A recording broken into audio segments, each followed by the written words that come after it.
শুভ সকাল বন্ধুরা, তোমরা সবাই কেমন আছো? আশা করি সবাই ভালো আছে। সকাল সকাল আগে ঝাড় দেওয়া দেওয়ির কাজটা সেরে তারপরে এক গাদা থাল নিয়ে এসে কলের পাড়ে মাঝামাঝি করছি। দেখো তো শয়তান বাজিটা মাছ মাংস করছে আমার থালে। আজকে তো মাছ মাংস হয়নি, কালকে মাছ মাংস হয়নি, দেখিও লাভ নেই আমার থালগুলাকে। দেখতে তো পারলে বিড়ালটা ঘুর ঘুর করে তাকিয়ে আছে আমার থালের ওপর। দেখছি হয়তো মাছের কাঁটা থাকলে টপাং করে নিয়ে চলে যায়, দিতাম খেয়ে। দেখো তো কি মহা মুশকিলে পড়লাম। এদিকে আমি দিচ্ছি ভয়েস আর এদিকে দাদা চালিয়ে দিয়েছে মোবাইলের আওয়াজ তো শোনাই যাচ্ছে ভয়েসে। যাই হোক, এদিকে থালা মাজতে মাজতে তো আমার কাপটা চলে গেছে আমার পিছনে। আমি দেখছি কি দেখিনি এতটাও মনে নেই ভিডিও করার সময়। এখন যখন ভয়েসটা দিচ্ছি তখন আর কি মনে পড়লো, তো টের পাইছি আর কি কাপটা ওদিকে ঢুকেছে। আমি মনে করছি কাপটা হয়তো ফেটে গেল। কাপটা ফেটে গেলে কী দুর্গতি, কারণ এগুলো নতুন কাপ, আলিপুর থেকে নিয়ে আসছিলাম কাপগুলো। তো এদিকে কড়াইটাও বের করে নিলাম। আজকে তো তোমরা জানোই, আজকে ভাদ্র খান আর কি, দাদাদেরকে খাওয়াবো। যাই হোক, আজকে সকাল সকাল নিয়ে নেওয়া হয়েছে খাসির মাংস আধা কিলো। তো শাশুড়ি মা ওরাও নিয়েছে, এদেরকে তো দিতে হবে না। তো যাই হোক, আমি আগে রান্না করে 2 টুকরো দিয়ে দেবো, এটাই আর কি টার্গেট রেখেছি মনে।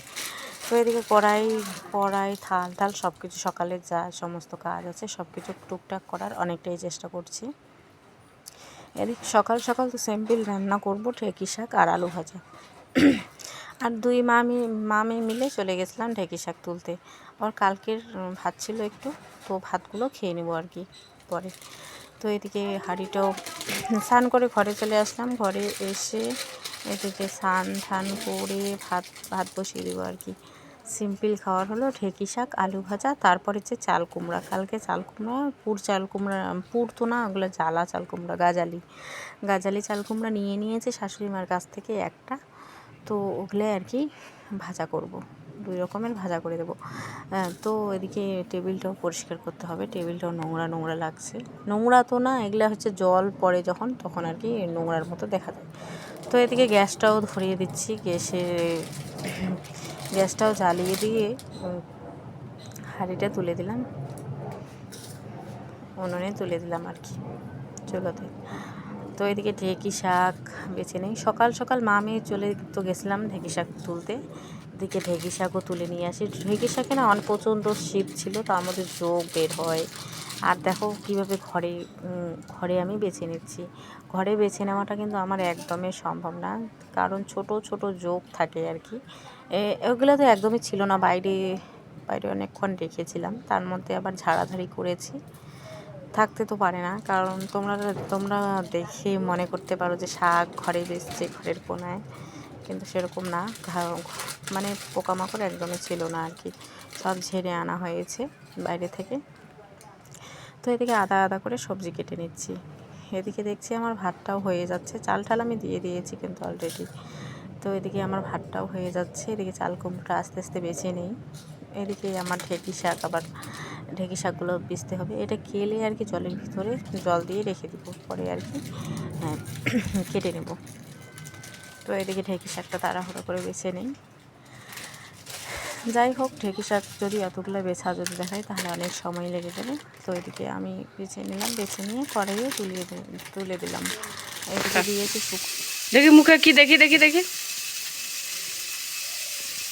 কি কাগজ খায় না, ফেলে দাও। সুপারি খাও তুমি? মা, থ্যাংক ইউ। এদিকে ঢেঁকি শাকের ভাজাটা হয়ে গেছে, ঢেঁকি শাক ভাজা আর আলু। তারপরে চাল কুমড়ো ভাজাটা এখানে বসিয়ে দিয়েছি।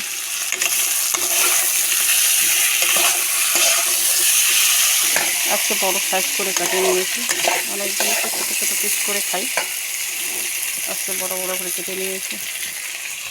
বসিয়ে দিয়েছি 1 হাঁড়ির মতো ভাত, 1 কড়াই ডাল, তার সাথে আছে চাল কুমড়ো, তারপরে এগুলো ভোগ মানা।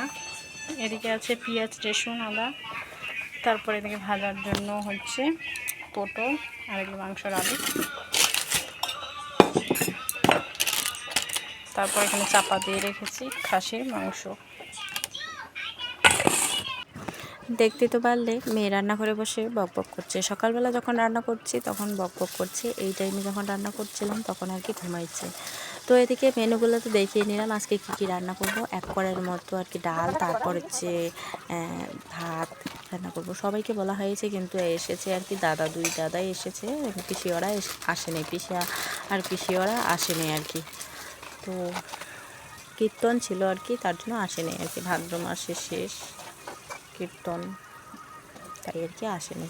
তো ভাতও বেঁচে গেছে, তারপরে দিনে আর কি জল দিয়ে খেতে হবে। আর রাত্রেবেলা তো আমি বেশি কিছু খেতে পারবো না, কারণ হচ্ছে আমার দাঁতে ব্যথা। এগুলো তো কেনা চালের ভাত, খেতেও পারি না তেমন একটা।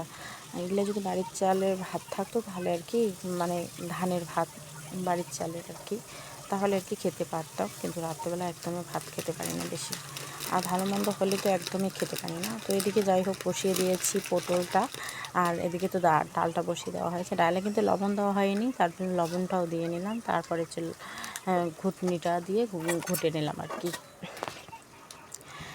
তারপরে এদিকে কি করব, এদিকে সবগুলাই আর কি ব্যাটারগুলো সবগুলো দিয়ে রেখে দেয়। এদিকে আছে হচ্ছে পেঁয়াজগুলো সবগুলো বেটে নিয়ে আসি, আমাদেরই আর কি আছে মিক্সার মেশিনে বেটে নেব। তো আজকে মশলা এমন বেটেছি আর কি, অনেকগুলো হয়ে গেছে, বেশি হয়ে গেছে আর কি। তো এদিকে রান্নাবান্নাটা কমপ্লিট করে নেব, বেশি কিছু শেয়ার করতে পারবো না। আর দাঁতে ব্যথা তো কবে যে সারবে একমাত্র ভগবানই জানে, এত দাঁতের ব্যথা। তো এদিকে রান্নাটাও করছি আর কি, পটলগুলা আমার কিন্তু ভাজা হয়নি। আর এদিকে মেয়েও উঠে পড়েছে, মেয়েকে সামলাবো না, রান্না করব। এটা কিন্তু রান্না করেছি 3টা সাড়ে 3টার দিকে। তো যাই হোক এদিকে হয়ে গেছে আমার ডাল ভাজাটা হয়ে গেছে। তো এদিকে আমি লাবড়াটাও বসিয়ে দিয়েছি। লাবড়া আর ভোগমানা বলি আবার, সরি, চাল কুমড়ো আর ভোগমানা একখানে দিয়ে রান্না করেছি। আর ভাদ্র মাসে ভোগমানা খেতে হয়, তো আমাদের তো একদমই খাওয়া হয়নি, এই সময় আর কি খেয়ে নেই, লাবড়া করে নিয়েছি। তো এদিকে লাবড়াটাও দেখিয়ে নিলাম কেমন হয়েছে, লাল লাল ঝাল ঝাল আর কি লাবড়া। তারপরে এদিকে মাংস মেরিনেট করে রেখে দিয়েছি আর কি ঢেকে। তারপরে এদিকে খাওয়া দাওয়াটাও করে নিয়েছি। কালকে আবারও দেখা হবে নেক্সট ব্লগে, বাই।